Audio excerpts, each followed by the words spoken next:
You are listening to I Am Refocused Radio with your host, Shemaya Reed.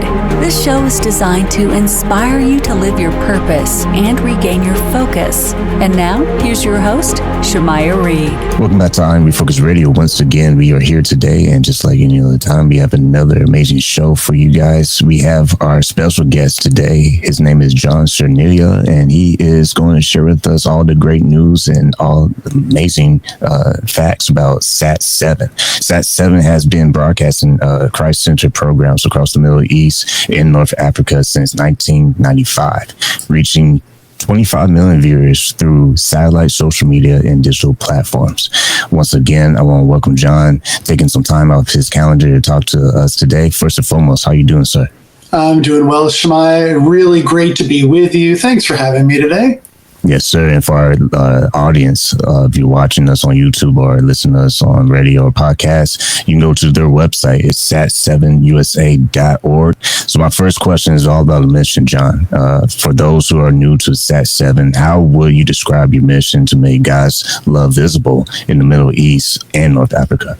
Yeah, well, that's it, Shemaya, to make God's love visible in the Middle East and North Africa, which might sound easy or unnecessary to listeners, but actually in that part of the world, it's hard to find the gospel good news. It's hard to experience the living incarnate Jesus Christ in the life of another because so few people are Jesus followers in the Middle East. When you think about digital extremism and the threat that is behind that, we're seeing a rise in digital Muslim extremism. What is something that you feel is happening online, and what are some concerns that you're seeing? Yeah, great question. Well, think about it. You use your phone and you're searching for something. You need to buy a new lawnmower or whatever. What happens? For weeks to come, you're getting ads in your newsfeed for lawnmowers, right? It gets obnoxious after a while. Well, the same thing happens in darkness. Sometimes the human mind or heart can bring any one of us, myself included, to a momentary dark place. But the way algorithms are designed is if I take the step to act on that and search about that, then, of course, what we know about technology these days is I'm going to constantly get fed more darkness. And so it just unfortunately draws people into a whole, you know of the dark web, right? There's a whole place out there where extremism is free to flourish. And so that worries us and concerns us because, what are we called to do as Jesus followers? We're called to be light, to bring light to dark places. And so that's what we do on our 4 channels, and that's what we do on our app, and that's what we're doing in social media places as well. Listen, I Refocused Radio and watching us online, talking to our guest today, John Cerniglia. Go to their website, it's SAT-7USA.org. My next question comes to maybe how have y'all been seeing their trending practices and how they're using social media to reach young people online? What are some of the things that you see, how they're weaponizing platforms like TikTok and YouTube to put their message out there? Yeah, well, it's like any other form of marketing, frankly. What they're doing is triggering emotions that people are feeling, right? So if you're feeling isolated, if you're feeling vulnerable, if you're feeling powerless, which is unfortunately in the Middle East, those are fairly common feelings and thoughts and emotions. If you're feeling at risk because of constant war, the Middle East, we describe it as a series of layered conflicts, one on top of the other. If that's the reality that you live in every day, then your fight or flight sort of motives are going to kick in. And so when you see an invitation to fight, to join a fight, which some I would say wrongly describe as a holy fight, a holy war.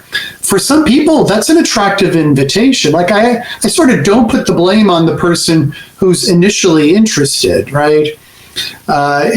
and so they get drawn into darkness where unfortunately they're given power. Could be weaponry, which could be the way they speak. It could, of course, be teaching or instruction on how to cause harm. So our best defense is an offense, which is the gospel good news of Jesus. When you think about AI and how that is playing a role, is something that you can never go away from nowadays. It's in every business, it's in social medias and commercials.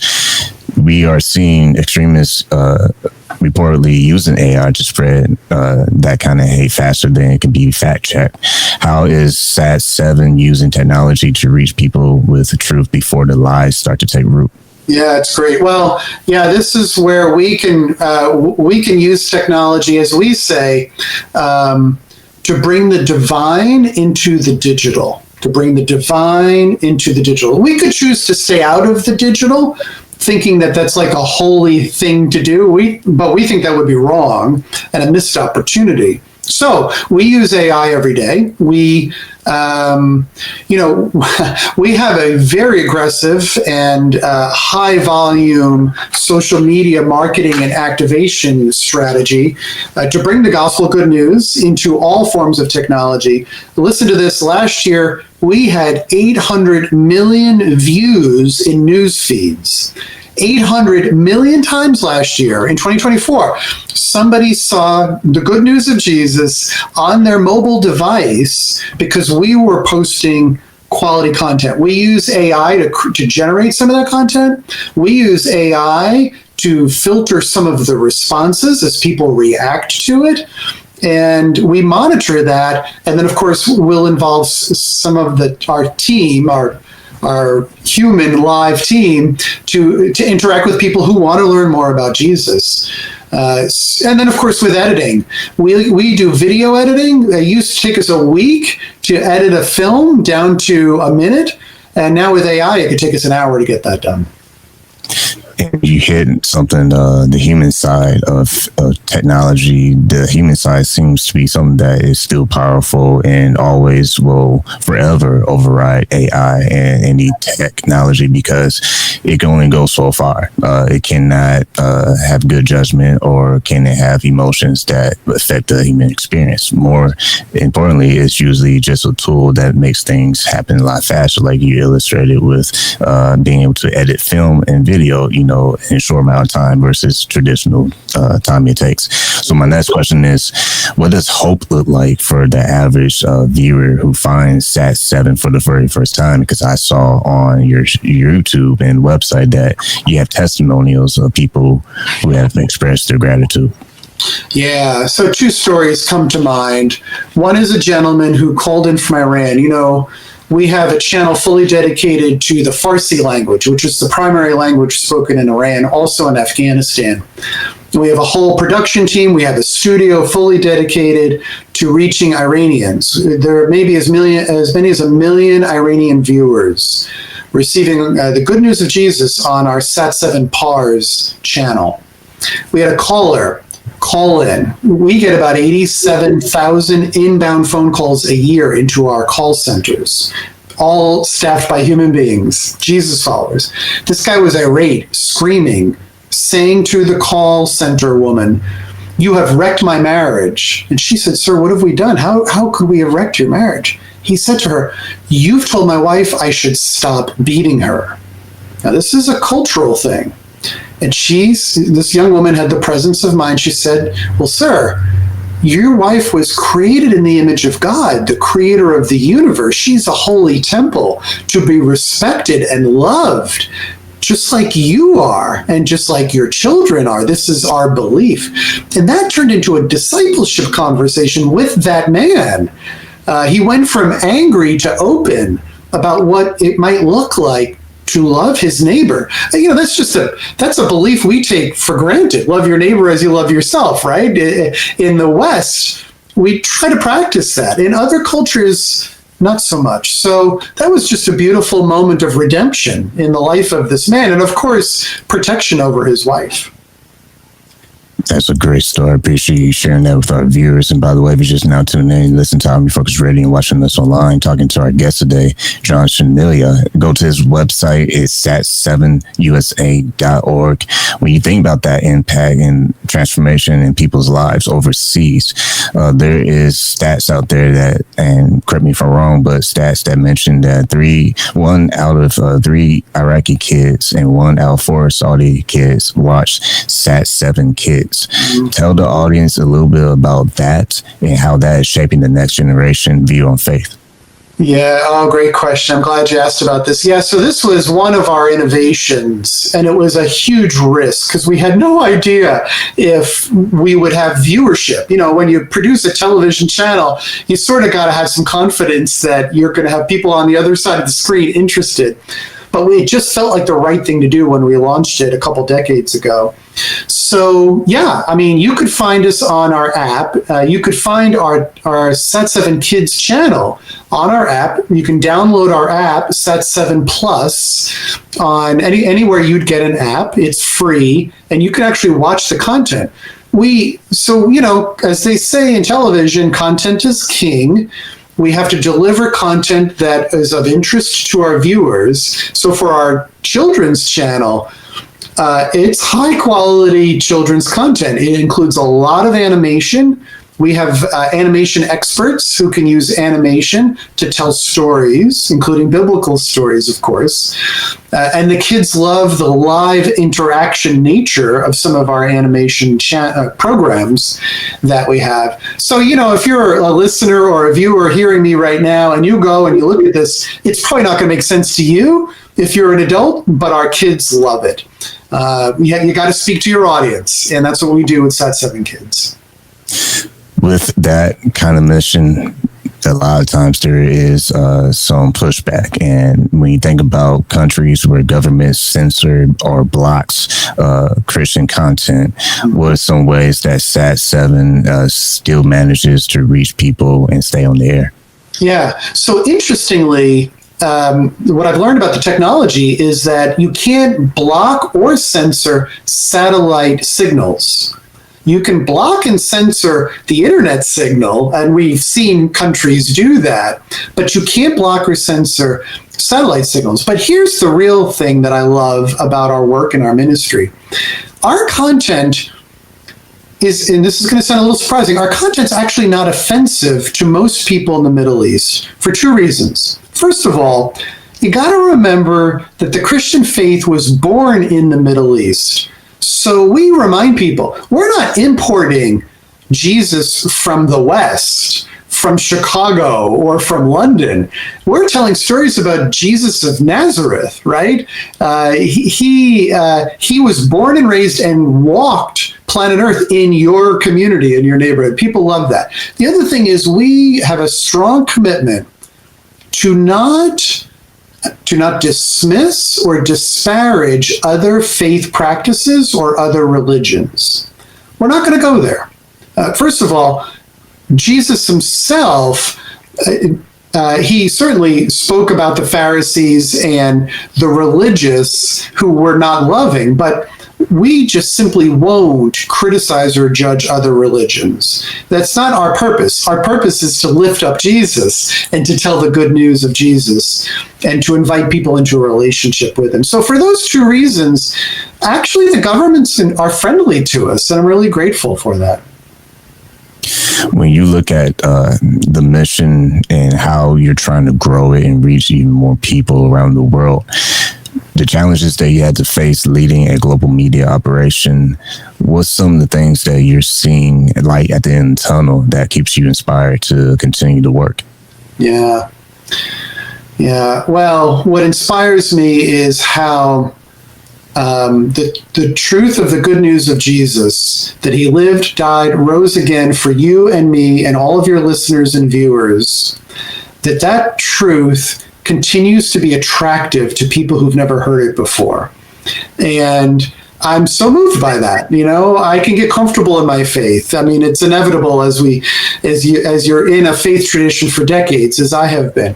But to see people living in Afghanistan or Iraq or Yemen, discover this story about Jesus and the fact that he lives for them and wants relationship with them, and to see them respond to that, to see people be prepared, like they will tell us, we are prepared for persecution because we love Jesus and we're not going to back down. Like, Shemaiah, like, that's a big deal. I have never faced persecution for my faith or for anything. So I'm so deeply inspired by people who will put their lives on the line to stay true to their faith in Jesus. Once again, listen, I'll be Refocused Radio, watching us online, talking to our guest today, John Cerniglia. Go to the website, SAT-7USA.org. When you think about young people and how they potentially can become leaders in their own communities, what do you hope will be the next generation of leaders as SAT-7 continues to grow?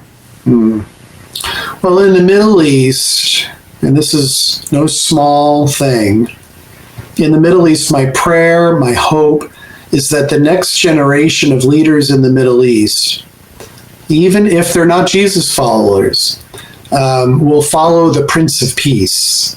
This is a region, the Middle East and North Africa is a region full of warfare, and you've seen it on television these last several months. Tens of thousands of people have died in the region, in the Holy Land region alone, in recent months, as we've seen. Jesus is the Prince of Peace, and my hope and prayer for this next generation, kids who are teenagers now, is that they would choose peace over warfare, that they would seek to broker peace agreements with people who have very different belief systems than them. Peace has to be the pursuit. Peace has to be the reward. And you know, we have our problems here in the U.S. We have our problems throughout the West. But I think no matter how polarized we've gotten in the U.S., I think we generally still share the ambition to live in peace with each other.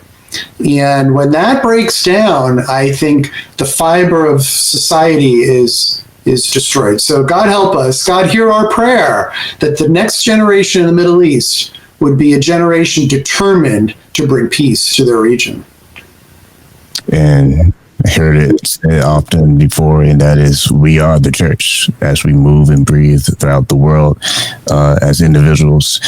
Who is watching this right now and listening to this episode right now, what role can we all play together when it comes to responding with light instead of fear? Amen. Well, thanks for that question, Shemaiah. Yeah, the first thing, for sure, what we believe is the most powerful thing every human being could do, every Jesus follower can do, is to pray persistently. And I love the Lord's Prayer. Sometimes we don't pray it enough, right? I mean, I love eloquent, extemporaneous prayer, but let's get back to the one and only prayer that Jesus taught us. Thy kingdom come, thy will be done on earth as it is in heaven. Wouldn't that be beautiful if God's kingdom as it is in heaven would come to the Middle East and North Africa? So pray with us. Put us down on your prayer list. Put SAT-7 down on your prayer list. Put the Middle East down on your prayer list. And if you're not sure where these countries are that I'm talking about, go find a map and pray over them. I know it can be a confusing part of the world that some of us are not familiar with. These are brothers and sisters who love Jesus, who need you and everybody who hears my voice and sees me to be praying persistently. Pray for the Middle East like you pray for your children or your grandchildren or your spouse, because they are your brothers and your sisters, those who have decided to follow Jesus. So pray. Talk about the Middle East. Talk about SAT-7 and what we're doing. Share more about us in your social media platforms, on Instagram or Facebook or wherever you are. Find something inspiring and encouraging, a story about a Jesus follower living in the Middle East. Share that in your networks. That goes a long way in today's day and age. And of course, give. We're told in the Bible that it is better to give than to receive. I hope you're all giving to your churches and giving faithfully to your church. That's the first priority, I think, as believers. And give to ministries that you care about. If you care about what's happening in the Middle East, if you want to bring Jesus there, give generously to SAT-7. We would welcome your gift. If someone is watching this and listening to us right now, and they feel that they would one day would love to contribute to your organization, are there any ways that people can find out if you guys are needing any assistance with production or anything and how operation goes in the organization? Sure. Go to our website, SAT7USA.org, and you can see we have a prayer list there and a prayer calendar that you can sign up for. We have a section around offering to volunteer. Maybe a viewer or listener has production expertise or has access to television production equipment. We would welcome that. We use that kind of stuff every day. We have 5 studios in the Middle East. So we would welcome that kind of expertise. But the first step is to go on our website, check us out, read more about us, and contact us, which you can do on the website. That's SAT7USA.org. Once again, been listening to Refocused Radio, watching us online, talking to our guest today, John Cerniglia. Like always, I want to say to you, appreciate your time. Thank you, Shemaiah. Pleasure to be here with you. And I'm just grateful for your listeners and viewers for giving us the time here today.